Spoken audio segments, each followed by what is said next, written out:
Hi, I'm David Ivory, Director of the Sound Recording and Music Technology Program here at Montgomery County Community College. Today we're in Studio B, and we're going to talk about drum miking. We've already gone over this before, but this is sort of like a recap of what we talked about in class. First, basically this is a nice generic, good way of setting up a drum kit. And let's go through how it's set up. First, let's look at the cabling. Notice there's one stream of cables going on. What's never good is when one cable goes one way, one cable goes the other way, and then all of a sudden there's cables all over the floor. So we want to avoid that at all costs. Another thing that we have to be careful of is that you never set up the mics directly on the drum kit before the drummer arrives, because inevitably the drummer will want to adjust the drums to their liking. So you don't want to put it like this. You don't want to put a mic right on the rack tom up close right away, because the drummer might come in and move that rack totally, and then they might even bang your microphone. So you want to keep the microphones away until the drummer arrives. And you always want to set up prior to the drummer arriving if possible. All right, so the basic setup is we have two mics on the kick drums. We have an inside microphone that we'll put on the inside right now, because the drummer won't adjust the kick drum probably. And then we have an outside microphone. We use a D12 and we're using a D6 today. Also, we have the snare mics are going to be a 57 and a KMS 44 Shure for the bottom microphone. So we're miking the top and the bottom. And remember, whenever you're miking the top and the bottom, always be conscious of phasing, because a lot of times when those mics look at each other, there may be a phase issue. Also, the way we're miking it is engineer's perspective, and what that means is kick 1, 2, snare top 3, bottom 4, and then the floor tom is 5, and the rack tom is 6, and then the left overhead is 7, and the right overhead is 8. And notice we're in an XY pattern. We could be doing it we could do it another way as well, but this is the way we chose today, especially because it's a small room. So, once the drummer arrives, we'll be able to refocus the microphones and then go into the control room and start talking about that. So, we're waiting for our drummer. This is Tommy, who's our drummer for today, and so he's going to come in, and look what he's going to do first. He's going to adjust the drum kit, just as I thought. So he's going to move that drum kit and get it to his liking, the way he feels comfortable with it. Move that around. He's getting together. So now, once he feels that he's comfortable, he'll let you know. And then I'll go back in. And the best thing to do is make sure the drummer's not playing the drums while you do this, because it's really going to hurt your ears. So you're going to want the drummer to relax a little bit until you get everything in place. So basically, we're going to place the snare about 3 fingers above the snare drum. It's in a generic way. We start off like this, facing the drums. And notice, by the way, all the cables are run underneath the stands. So if I have to move the stand, I'm not moving cables on top of it, I'm just moving the stand. This is another way of making sure that your cables are proper, especially with your extra roll at the bottom of the stand. That way, if you need to get more cabling, it's a lot easier. And this is going to go directly on the head like that. We're going to get the bottom mic underneath. Then we're going to come over here and use the floor tom and get that a little tighter. And what we're going to do, the RE20s are really good microphone to use, because these vents help use phase cancellation, so it kind of makes it more focused. And that's why you'll see these mics a lot in broadcast with voiceovers and stuff, because they're so focused. But that works really well for a floor tom as well. And since it has a large diaphragm, it can take the low end, no problem. Okay? And there you go. All right, so now we kind of have our microphones basically in place. You got to make sure the drummer has headphones so he can communicate. We'll get him some headphones, and we're going to go into the control room. Here we go. All right, so now we're in the control room of Studio B, and we're going to patch some outboard gear into the microphones that we just set up for the drums. So first you want to determine what you're going to use and what you're not going to use. So what we've determined that we're going to use EQ on the second kick drum mic, the top snare, the two floors, the floor in the rack, and the overheads. So that's what we're going to start with. So first we have to patch. So we're going to patch right now. Right here are the wall mics. So all the walls, all the microphones that are patched in the wall appear up here. So we're going to take number 2, which is the outside kick drum mic, and number 3 out, which is the top of the snare, and we're going to put that into the Heritage, which is a preamp and an EQ unit, which lives right here. So that's what we're going to do. So we're going to go into the Heritage, and then we're going to go out of the Heritage right into Pro Tools. I like using different colors if it's available, but if not, no big deal. Now we're going to go into the respective 2 and 3. So now I've just made the connection for the second kick drum mic, the top snare mic, into the Heritage, out of the Heritage, into Pro Tools. Right here, it all says it right there. Okay, so let's see what that sounds like. Here we go.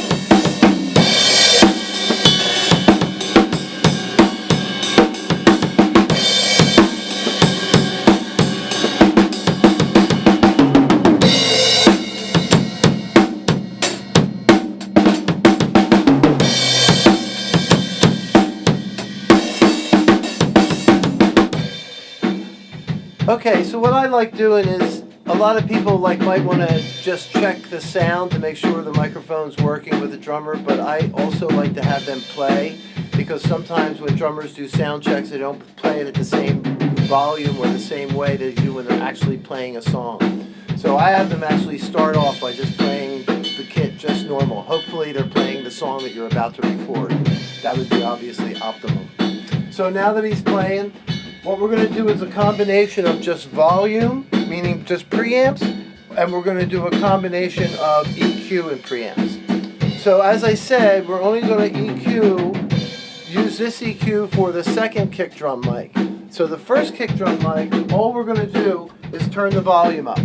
So we're going to bring a volume up, and we're going to look at Pro Tools right there, and you'll see number 1 is doing just fine right now. And we're going to listen to number 1 on solo.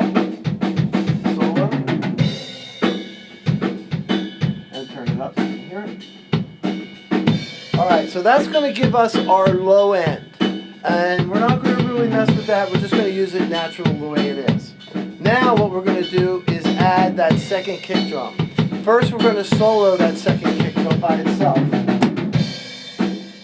And here we go. So we're going to bring the gain up a little bit.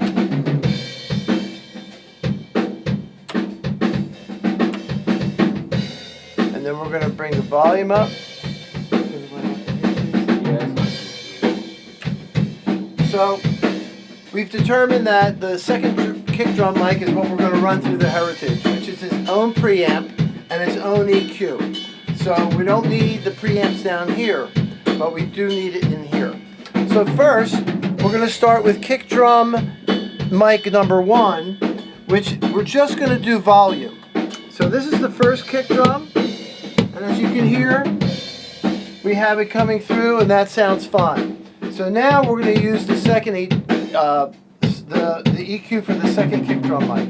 And the reason we're doing that is we're going to try to get a little more attack and a little more color out of that second mic. So we're going to listen to the second mic right now. Make sure you start with everything off, so everything's off. We're going to turn up the gain a little bit, and we're going to turn up the output of the volume. No EQ right now. We're going to watch the level. Alright, that's a pretty good level. Turn it up a little bit more here. Alright, so you can hear that it's a little boxy and boomy and all that. So what we're going to do is, believe it or not, we're going to roll a little bit of this off. So we're going to roll up to the 160. And what we're going to try, back off the gain a little bit. Right? And then now we're going to add, we're going to mess around. We're going to listen to some EQs. So we're going to turn it up a little, turn up the volume of these different EQs and then we're going to push the EQ in. Now we're going to hear what we're doing. All right, so now we got a lot more attack. Take the EQ out. Now you're thinking, like, why we want it low, but you have a lot of low coming from the other microphones. So the blend of these two microphones is what we're trying to get at. So we're going to put the EQ back in, and that's giving me a little attack at around 3K, and I'm pulling out a little bit around 140, 110. All right, so now we're going to put the two microphones together. And now we're going to check for phase. So they're not, when you put the phase button in and the low end disappears, you know there's a problem. So you know you're okay, because you want, when you go out of phase, you want that low end to disappear. So now in phase, and it sounds fine. So you always want to check that. All right, so we're going to use that right now for our kick drum sound. Now we're going to go to the snare top. So we're going to solo the snare top. Notice the drummer's still playing. Starting at 0, I'm going to bring up the gain a little bit and the volume. Now I personally keep the gain as low as possible so it's as to not to pick up a lot of room noise from the microphone. And then I bring up my gain. Alright, so now here's my EQ is out. So now I know I want a little bit of an attack on that drum, so I'm going to go around 3K and I'm going to put the EQ in and see what it sounds like. Yeah, that's a little better. And I'm going to get a little low end on my snare drum, so around 220 I'm going to add. Now I'm going to go back and forth with the EQ knob to see if I'm actually making it better. That's the way it was. Yep, a little better because it's kind of giving me a little attack that I need. Alright, so that's a good sound for your snare. Now we're going to add the bottom snare, and we won't need EQ for that. We're just going to add volume. That has phantom power. Put phantom power on.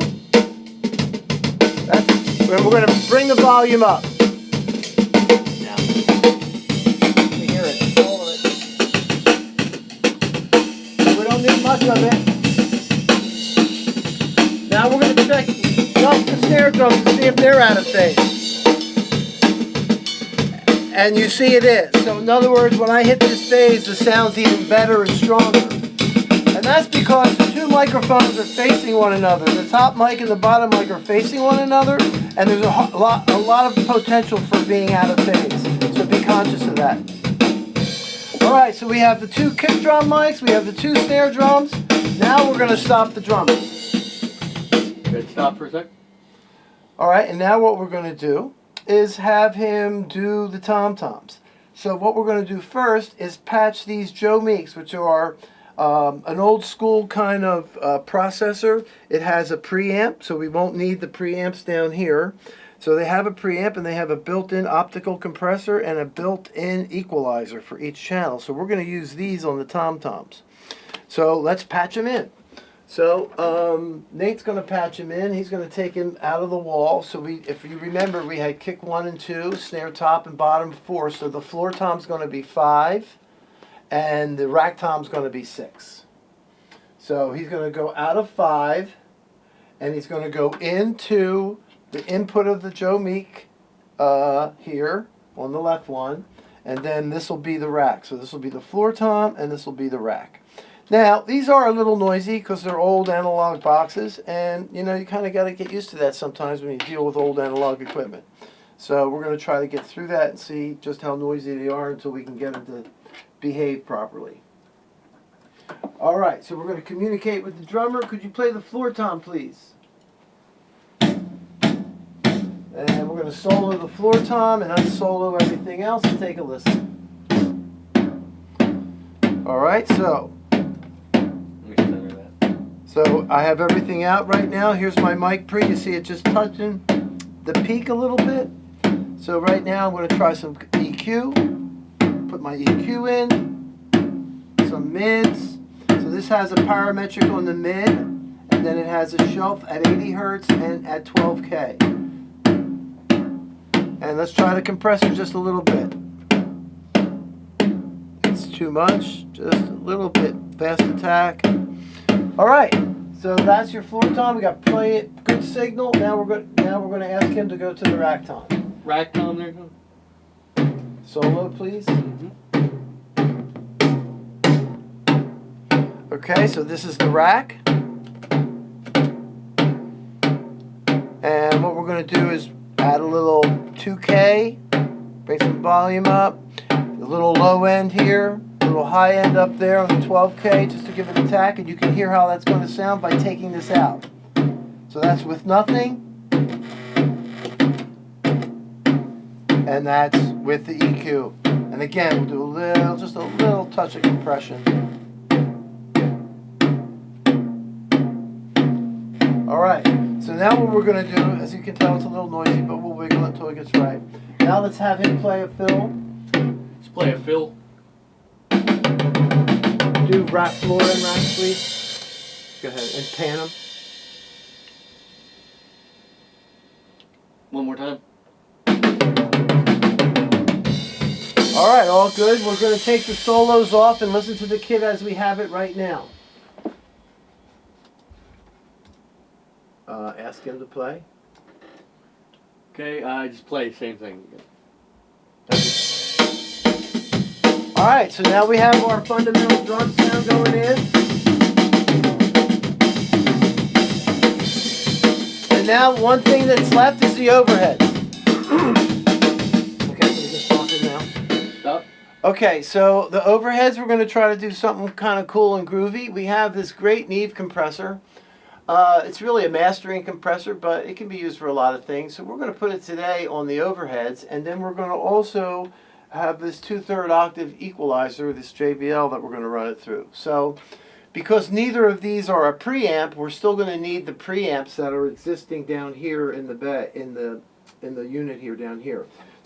So since we have it patched into 7 and 8, we'll be using this UA preamp and this one, 7 and 8. So basically, phantom power goes on, input goes in, output goes up, and then that's going to the compressor, and then out of that compressor into the EQ, out of the EQ back into Pro Tools. Nate's going to patch that for us.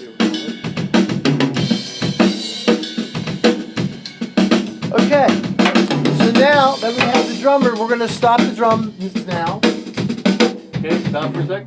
And what we're going to do now is patch in the overheads. That's the last thing we have to do. We did the kick drum, we did the snare top and bottom, we did the floor and the rack tom with the Joe Meeks, and now what we're going to do is the overheads. Now, the overheads, since we're going to patch the overheads out of the wall mics, they're going to use the preamps existing right now because what the devices that we're patching into are not preamps. Previous to this, all the things that we patched into had its own preamp. So we didn't need to use the preamps down here, but now we will have to. That's our little Joe Meek. Okay, so what we're going to do is we're going to need special cables to connect all this stuff. So these are TT inputs, which you've been seeing all along here, and they go into that patch bay. So we're going to have to go out of the patch bay, and we're going to have to go into these XLRs right here. So Nate, if you don't mind doing the honors, he will patch that in. And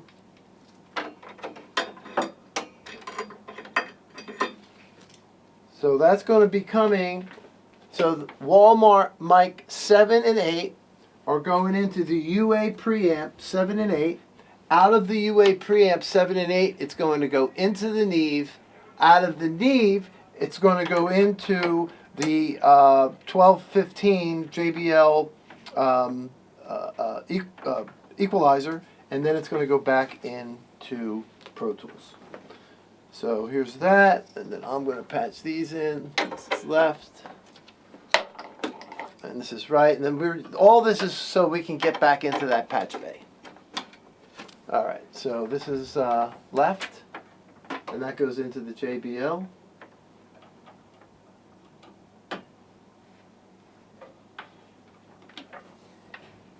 And this is right that goes into the JBL. Yeah, make sure you cut the board all the time. Right into the JBL, and then out of the JBL, going right back into Pro Tools. Then maybe you can zoom in on that. Back into Pro Tools. So you broke the normal Because normally those preamps go directly into Pro Tools automatically. That's called normaling. But now you broke that normal because you went out of there, into there, and then back to Pro Tools. So now we're going to have the drummer just lightly start playing his cymbals. Play your cymbals, please. And we're going to solo the overheads. We're going to solo the overheads and we're going to bring those levels up. And we're going to uncut the board and listen. All right.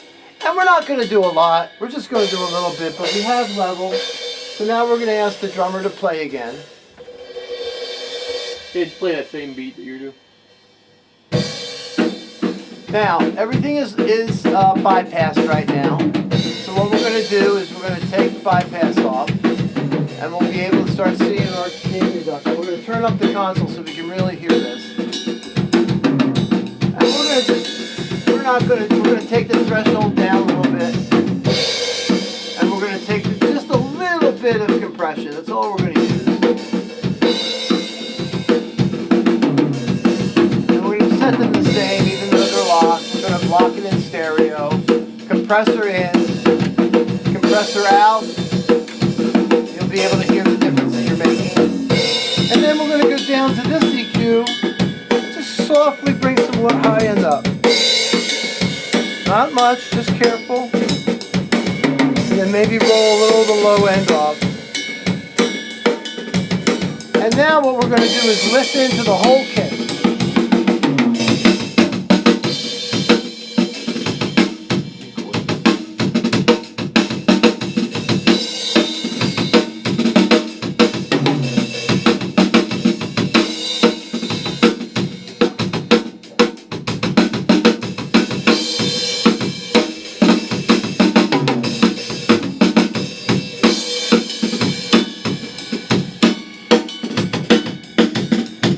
And there's your drum kit sound. Good review. We'd like to thank Tommy, our drummer, Nate over here, Matt Porter for doing this. Hope you enjoyed it, and I hope you learned something from it. Take care.